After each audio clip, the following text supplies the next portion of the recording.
Welcome back to Meet the Author from Neurology Education, the podcast where we meet the people behind the projects and hear the stories behind the studies impacting neurology education today. My name is Harry Sutherland, and I will be your host today as we explore the impact on trainees of a neurohospitalist program. I'm excited to be joined today by Dr. Shefali Dujari of the Stanford University School of Medicine, who is the first author of Educational Outcomes Associated with the Introduction of a Neurohospitalist Program, published in Neurology Education, June 2024.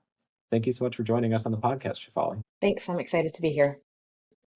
All right, so to provide a brief description before we jump into the discussion, in this publication, you and colleagues at Stanford examined the educational impact of an academic neurohospitalist program through the lens of faculty teaching evaluations. So back in 2016, Stanford transitioned to a neurohospitalist model. Teaching evaluations from before and after the intervention were compared, and you found that neurohospitalist faculty received significantly higher evaluations in 19 of 27 questions on faculty teaching across 5 of the 6 ACGME core competency domains, including medical knowledge, interpersonal communication skills, and all of the questions pertaining to the domains of patient care, practice-based learning and improvement, and systems-based practice. This difference persisted for questions about teaching evidence-based medicine, teaching diagnostic algorithms, and explaining rationale for clinical decisions, even after controlling for time at the institution by comparing with stroke and neurocritical care faculty. Unlike resident evaluations, however, student evaluations did not significantly differ from non-neurohospitalists. So my first question for you is, what inspired you to pursue this project? Yeah. So thanks again for having me on the podcast. I'm really excited to be here. All of us neurohospitalist authors on this paper are incredibly passionate about medical education, and we think very deeply amongst ourselves, how do we best deliver education on our high volume, high acuity services in the inpatient setting? So this actually felt like a very natural question to be asking ourselves. Prior research by members of my division have shown improved clinical outcomes with the implementation of a neurohospitalist model, specifically decreased length of stay.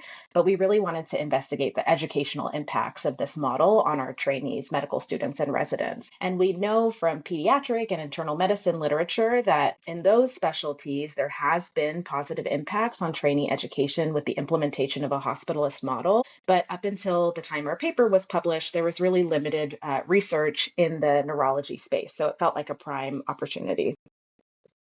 Yeah, and there's a link to your prior publication on the kind of clinical outcomes of the transition to the neurohospitalist program. You and your other neurohospitalist colleagues had been experiencing this transition. So I guess what sorts of findings did you anticipate finding? Did you feel like your findings ultimately lined up with your anticipation, or did you have any unexpected, surprising findings? Yeah, I mean, I think by and large, the findings represented what we hypothesized we would see with the implementation of the model. I think the biggest takeaway from this study is what you already mentioned, the fact that there is educational value to the implementation of this neurohospitalist model for resident physicians. And I just want to highlight that from that clinical outcomes paper, we know that this improvement was seen even with the increasing clinical complexity of our patients. I did think it was interesting point that the evaluations for resident physicians were improved, but we didn't see that same change for medical students. And I think part of that, like we alluded to in the paper, is the fact that the needs of resident physicians are very different from the needs of medical students. Literature has shown that medical students prioritize being in a psychologically safe environment and really being nurtured in their training, whereas resident physicians, of course, value that as well, but also prioritize learning a lot about the diagnostics and clinical decision making. And I think our faculty, we know even from the resident surveys and also from the medical student data that our faculty already scored very highly in professionalism and creating this safe environment. So I think my big takeaway from that is really that it's important to teach to the needs of your learner and really goal set and understand what's important for each individual learner at different levels of training, which we really try to do on our inpatient services. Excellent. And then beyond the sort of reactions of resident learners and also medical student learners to the perceived teaching abilities of neurohospitalists, you also reported some other secondary outcomes like right exam performance and ACGME survey responses. So what did you make of the observed findings from analyzing those outputs? Yeah. So I think Understanding these higher level outcomes is really important when looking at educational interventions.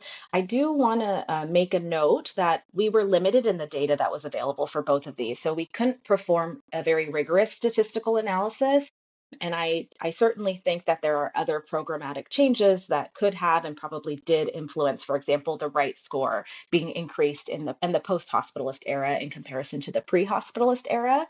But I do think the ACGME resident survey data is particularly interesting. So we looked at questions that were focused on patient safety, working on interprofessional teams, and quality improvement, and saw improvements on all of these questions in the post-neurohospitalist era in comparison to the pre-neurohospitalist era.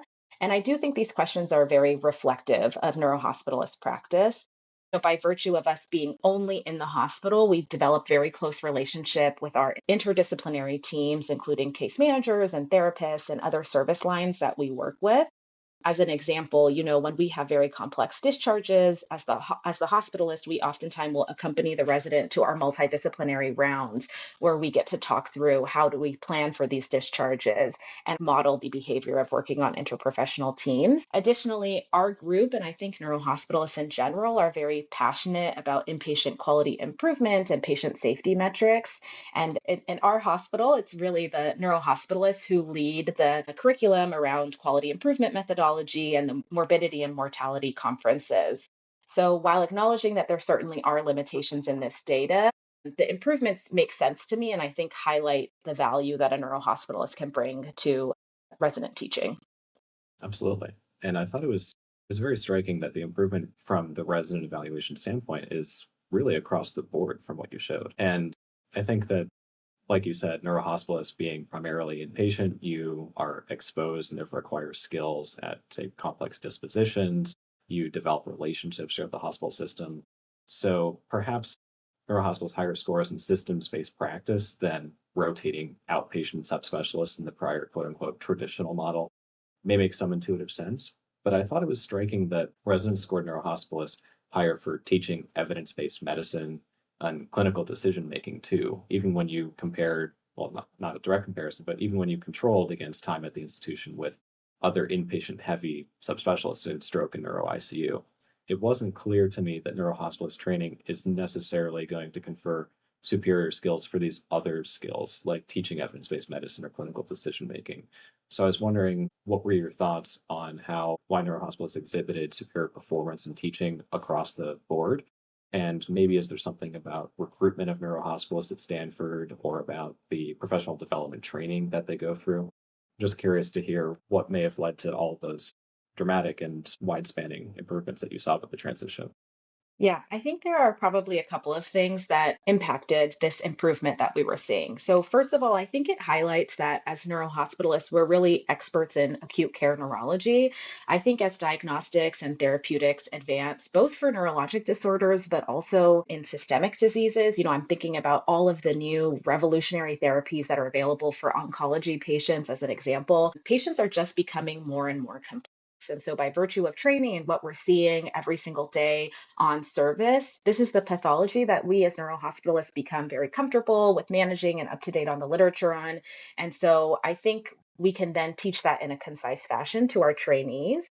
I also think part of this is the increased availability to trainees in the neurohospitalist model. So, prior to this intervention, outpatient subspecialists who are rotating on inpatient services might have had clinic in the afternoon or other services that they were managing. And so, just by virtue of having that increased availability and face time with residents, of course, that facilitates more teaching.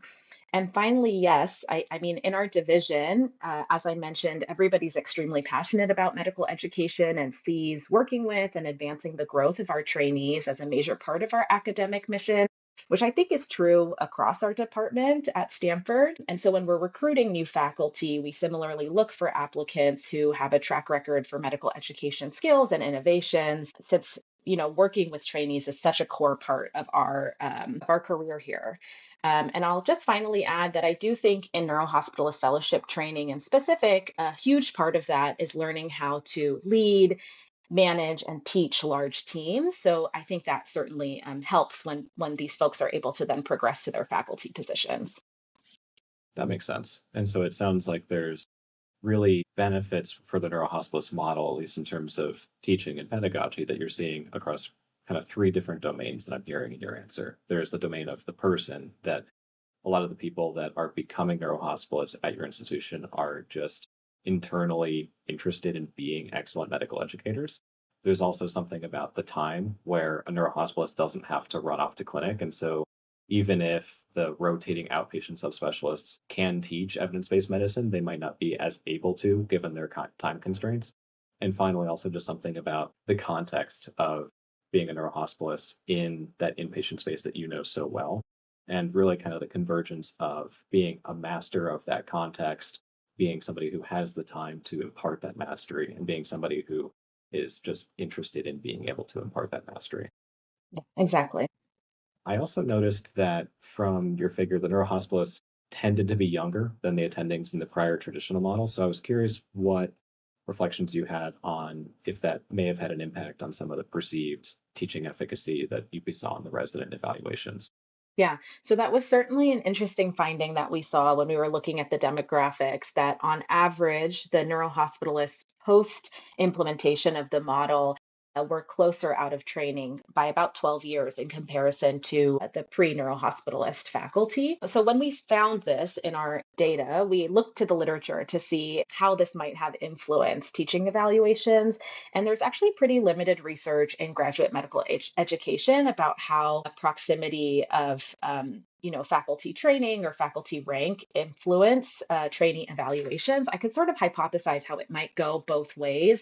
One, the prestige maybe of working with more senior faculty who are more seasoned in their career versus perhaps the comfort or familiarity of working with faculty who a resident may see as closer to them in regards to training. Available research that we could find suggests perhaps a range of moderately higher ratings of faculty closer to their own training to no effect at all. But I do think it's a noteworthy finding. I also think that other demographic data would have been interesting to look at if we had access to it. So we did find that there were more female faculty in the neurohospitalist group in comparison to our controls when we did our difference and difference analysis. But we just didn't have access, for example, to data about faculty race or demographics of the residents and how there might have been concordance between the residents and the faculty. And I think all of that could have potentially influenced teaching evaluations.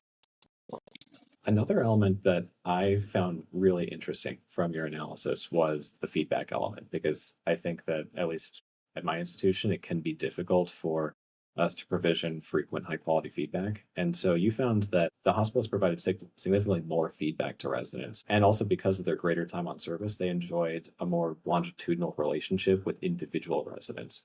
So I was wondering if you could share your experience of these relationships and also the educational impact that you think that these relationships have had.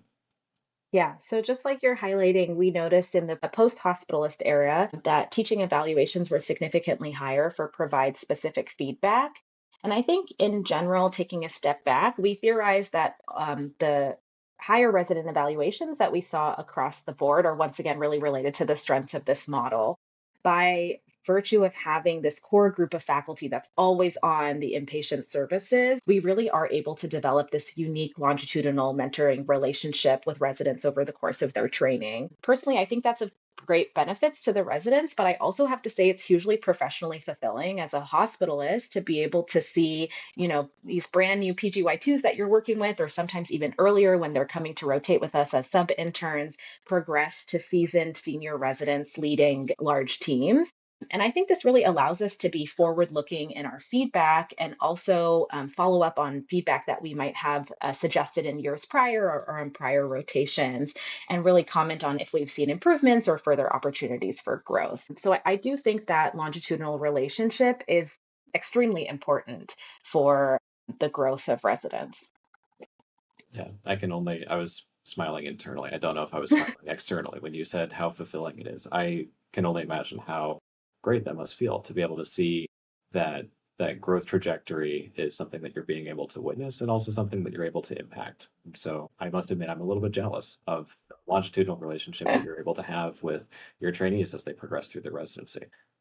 I next wanted to turn just because I'm curious about the process. This was a very well put together paper with very interesting findings and a great discussion. I wanted to know if you had any challenges along the way from the initial conception all the way through the final publication phase. Yeah, I think the largest challenges, which people probably often face, especially in educational research, was getting the right data.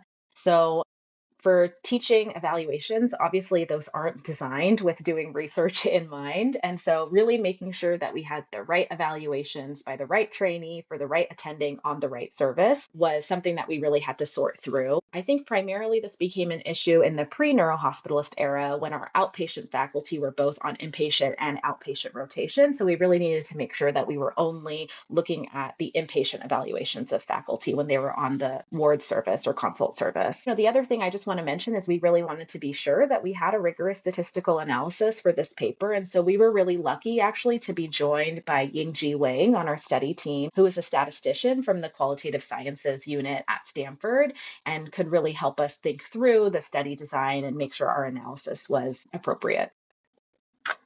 Yeah, that does make me curious because the difference analysis is one that I don't see very often, and I have to admit initially tripped me up.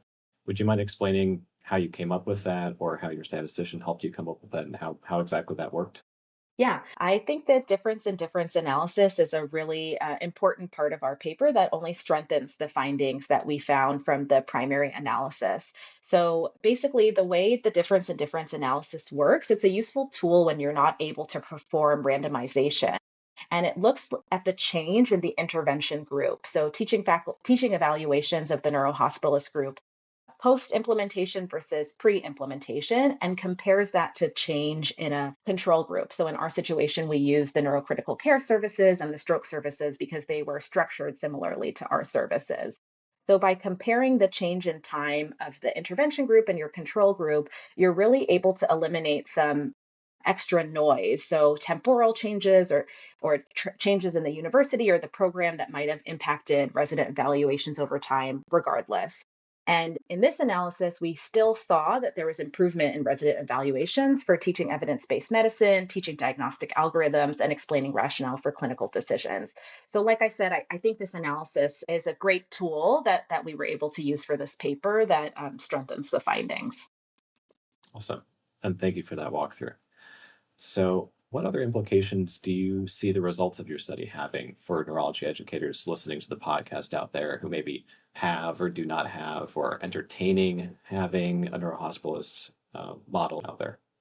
Yeah, I think there are some key takeaways from this paper that relate to all of residency education. For me, in thinking why this model may be successful, some of the key features are the fact that, like we mentioned, you have this ability to build this longitudinal relationship and really serve as a clinical mentor throughout somebody's time in training. We're really intentional about, like we mentioned, meeting people at their level and goal setting and understanding how we can help each individual learner.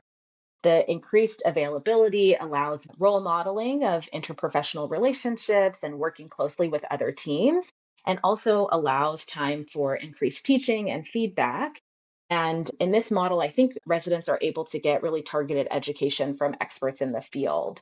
So, some of those big takeaways I think really could apply to other parts of residency. I imagine a lot of these same benefits would be seen, for example, if you were looking at the value of having the same faculty preceptor or group of preceptors in a resident continuity clinic over the time of somebody's training, for example. And finally, I'll just say that, big picture, I really appreciate the ability to publish this paper in neurology education and talk about it here in this podcast.